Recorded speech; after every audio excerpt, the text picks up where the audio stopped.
It is my intention to take you all on a roller coaster today. I want to tantalize every part of your spirit. I want to make you laugh. I want to make you think. I want to make you stretch. I'm not really interested in making you cry, but if you do, that's okay. I really want you to try as best you can to be present today, but also to know that we curated this event with each of you in mind. I was 12 years old when I found out my mother's name. I'm outside playing. Her girlfriend pull up. She say, "Go get Vernell." Who? She said, "Go get Vernell." I'm like, "You got the wrong house." She said, "Girl, go get your mama."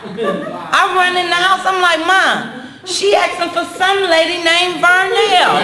She say, "Fool, that's me." I'm like, "You got a real name?" Your kids tell you this garbage. You don't let me do nothing. I told her, I said, "You got it twisted. You don't let me do nothing." I used to do a lot before I had you. I used to go to the festival, Chicago, but you don't let me do nothing.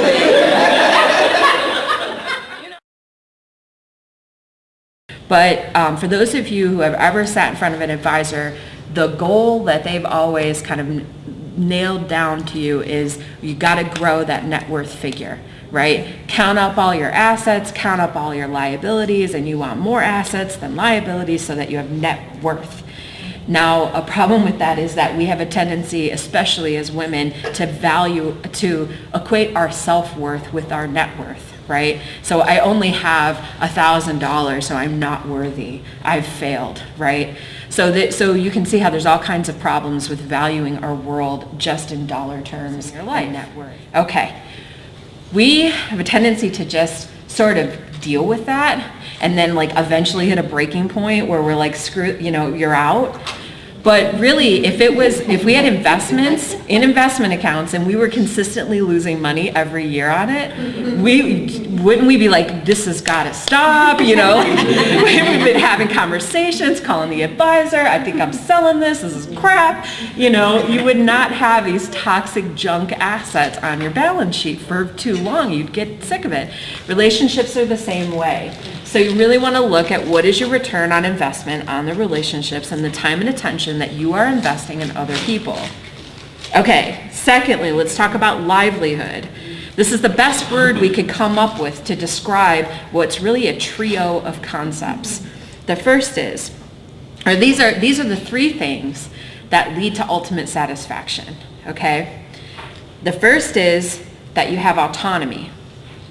So these are the three things that you're looking for in your livelihood that will lead to ultimate satisfaction. And this is according to studies that have been done on this. The first is autonomy, which means that you have the freedom to think, do, dream, plan, experience in your profession, right? The second is that you have mastery.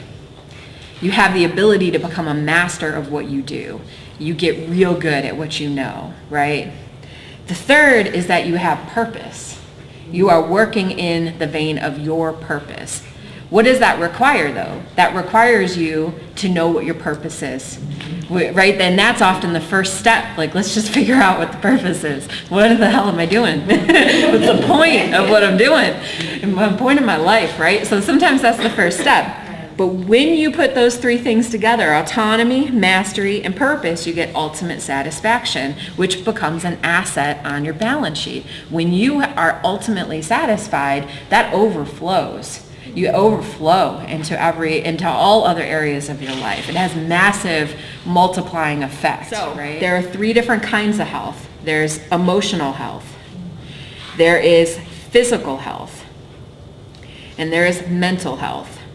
And I would argue that spiritual health is really embedded in emotional and mental, and to some degree physical. It's for many of us, it is the underlying foundation of those three different kinds of health. But those three different kinds of health allow us to execute our purpose.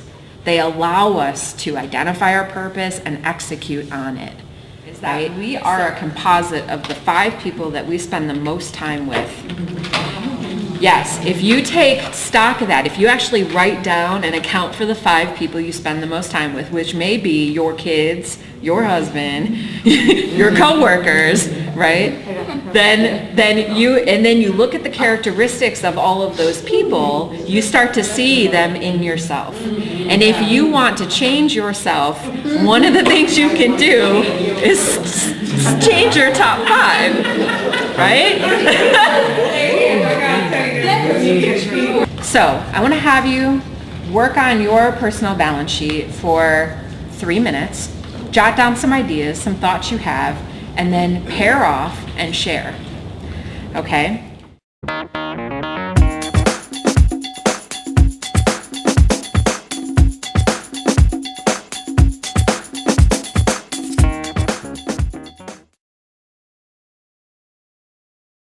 Like the touch of my own hand, I know you, of my blood and body, yet from something divine we so often forget in our everyday.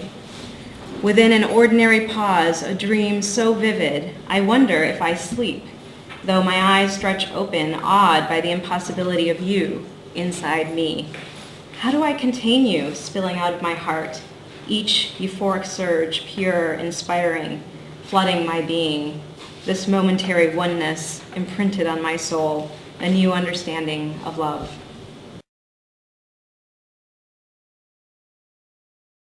Wow. Just go right there. Yeah.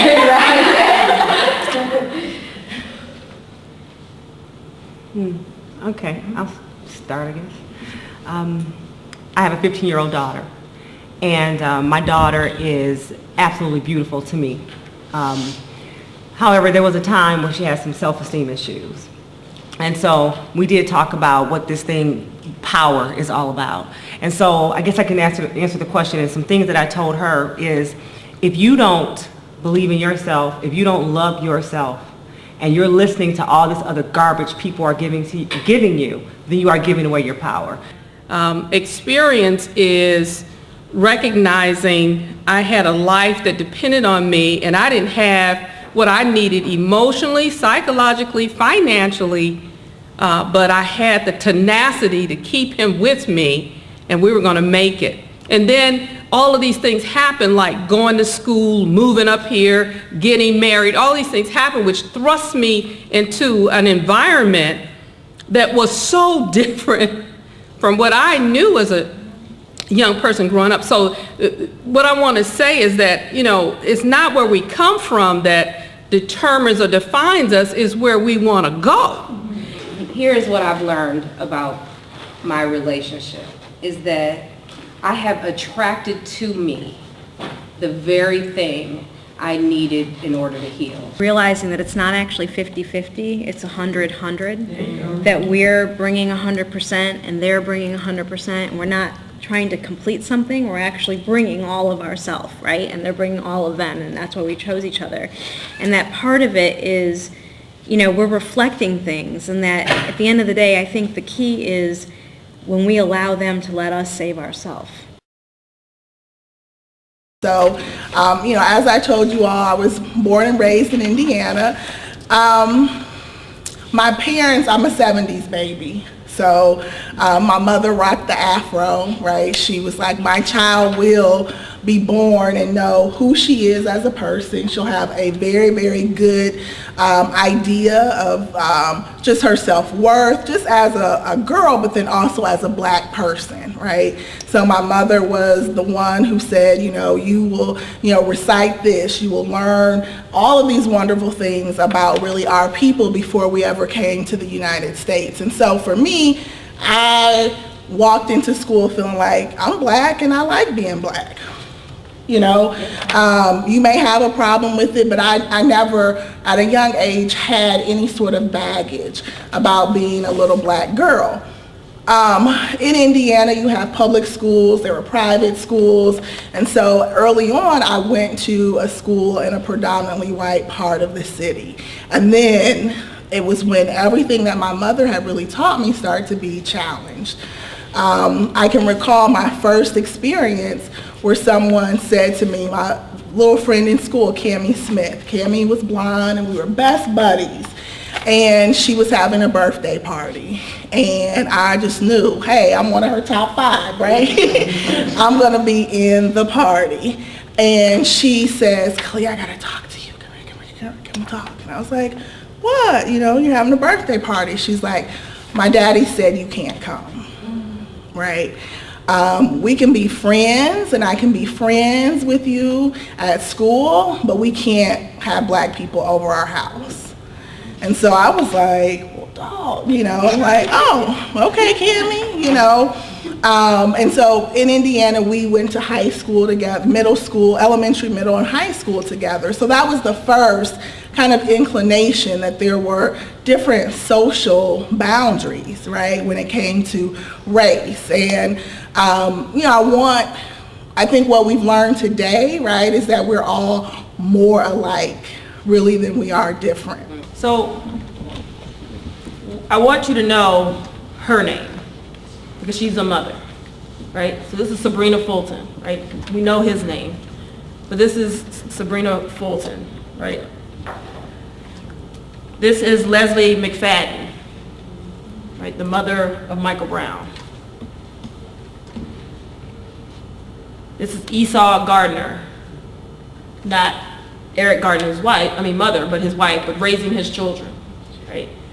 And so these are not, and even in media, you're going to see the stories say Eric Gardner's wife, Michael Brown's mother. You're not going to see her name, right? And so that says a lot about how the media covers stories, how they want us to view the stories, how they want to keep us engaged in these conversations, why they want us to how will they get you to turn the channel and keep the channel on? So it's important, you know, that we say these women's names, that we know that they are mothers, because we are not going to hear their names, right? We're going to consistently hear the possessive of the person that actually died. We need to know who these mothers are. So just some reminders real quick, that there are things you can do. MAD was started on the 2 different coasts by women whose children were greatly affected by a drunk driver, right? So I'm trying to remember names, so I had them now. Candace Lightner lost her daughter, Carrie Lightner, to a drunk driver. The other mother, her child became the youngest paraplegic in this country at 5 months old, because Cindy Lamb and her daughter, Laura, because of a drunk driver. And just by happenstance, coincidence, whatever, God, faith, they met each other, and then MAD was formed, right? Very simple beginnings, right? They weren't in a room, right, building a business plan, and it's very simple. I am angry, and I need to do something. They started a letter writing campaign, and this is all before social media, right? Old-fashioned way. They eventually made it to the Hill to give testimony, you know, in history, right? But I speak only as a reminder to other queens. Remember who you are and whose you are. Thank you.